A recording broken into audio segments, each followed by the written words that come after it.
en la penumbra de las calles empedradas de una ciudad olvidada, donde el eco de los disparos se mezclaba con el llanto de la lluvia, una niña de apenas 8 años corría desesperada. Sus zapatitos rotos chapoteaban en los charcos, y las lágrimas se confundían con el agua que caía del cielo. Su nombre era Ana, y en ese momento, su mundo se desmoronaba. Gritaba con una voz quebrada por el terror: «¡Ayuda! Por favor, alguien ayude».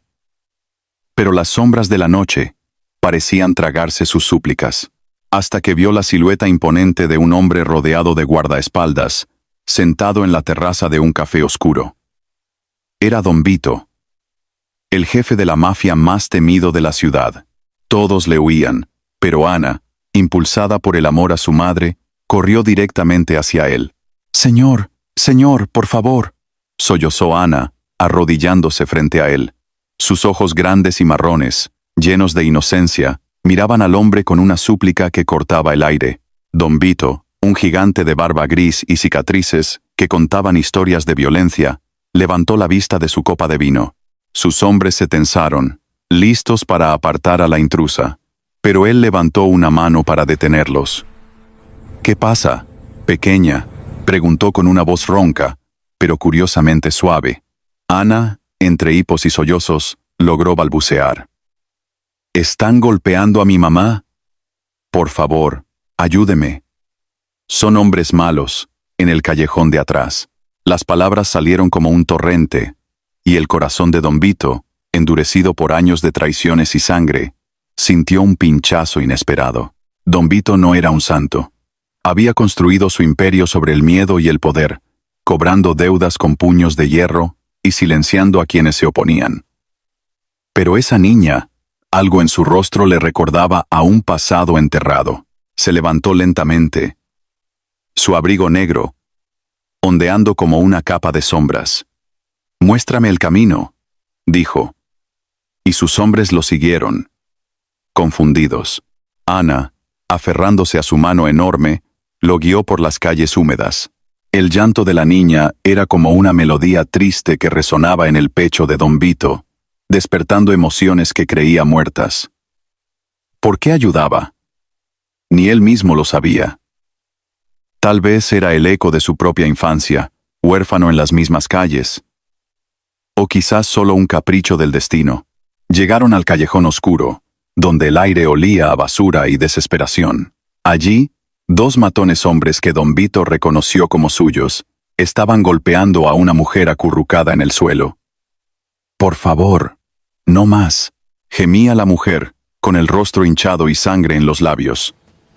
Era María, la madre de Ana, una viuda que había pedido un préstamo para curar a su hija enferma, pero no podía pagarlo. Los golpes resonaban como truenos, y Ana se soltó de la mano de Don Vito para correr hacia su madre. «Mamá, mamá, ya vine», gritó, abrazándola con sus bracitos delgados. Los matones se detuvieron, pálidos al ver a su jefe emergiendo de las sombras. «¿Qué diablos está pasando aquí?», rugió Don Vito, su voz como un terremoto. Los hombres tartamudearon excusas. «Jefe, es la deuda. No paga. Órdenes suyas». Pero Don Vito los miró con ojos de fuego. En ese instante, un flashback lo invadió. Recordaba a su propia madre, golpeada por deudores en una noche similar, cuando él era solo un niño impotente. Había jurado nunca ser como ellos, pero el poder lo había corrompido. Ahora, viendo a Ana protegiendo a su madre con su cuerpo diminuto, algo se rompió dentro de él. «Basta», ordenó, y sus hombres retrocedieron. Se acercó a María, quien lo miró con terror, reconociéndolo como el hombre al que le debía todo. Pero entonces llegó el giro inesperado. Don Vito se arrodilló junto a ellas, algo que nadie había visto jamás. Sus manos, acostumbradas a empuñar armas, ahora temblaban al tocar el hombro de María. «Levántate, mujer», dijo con voz quebrada. Ana, aún llorando, lo miró confundida. «¿Por qué nos ayuda, señor?».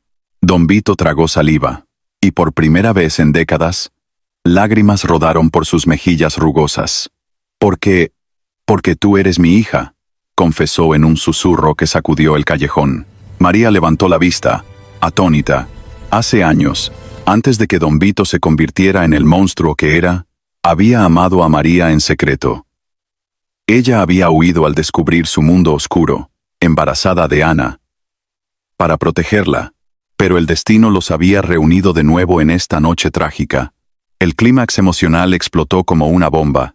Don Vito abrazó a Ana por primera vez, sintiendo el calor de su cuerpecito contra su pecho frío. «Perdóname, hija mía», sollozó. «He sido un monstruo, pero por ti, cambiaré todo». María, entre el dolor y la sorpresa, extendió una mano temblorosa hacia él. «Vito, ¿es verdad?». Él asintió.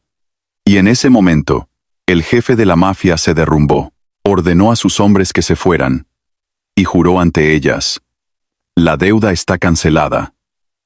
Y más. Os daré una nueva vida. Lejos de aquí, donde nadie os haga daño». Sus hombres, estupefactos, vieron cómo su líder implacable se transformaba en un padre arrepentido. Ana, con los ojos brillantes de esperanza, abrazó a su recién descubierto padre. «Gracias, papá», murmuró. Y esa palabra simple derritió el último hielo en su corazón. Don Vito los llevó a su mansión, donde curaron las heridas de María y vistieron a Ana con ropas nuevas. Pero el verdadero cambio vino después. Don Vito disolvió su imperio, vendió todo, donó el dinero a orfanatos y viudas como María, y se mudó con su familia a un pueblo tranquilo junto al mar. Allí, enseñó a Ana a pescar, a reír, a vivir sin miedo, y así, en las olas del océano que lamían la playa, Don Vito encontró la redención. La niña que corrió hacia el jefe de la mafia no solo salvó a su madre, sino que salvó un alma perdida, porque en el fondo, todos llevamos un niño herido dentro. Y un acto de bondad puede desatar una cadena de humanidad. La lección era clara. La verdadera fuerza no está en el poder o la violencia, sino en la capacidad de elegir el amor, la generosidad y el sacrificio por los demás. Ana creció, sabiendo que, incluso en la oscuridad, una lágrima puede iluminar el camino hacia la luz.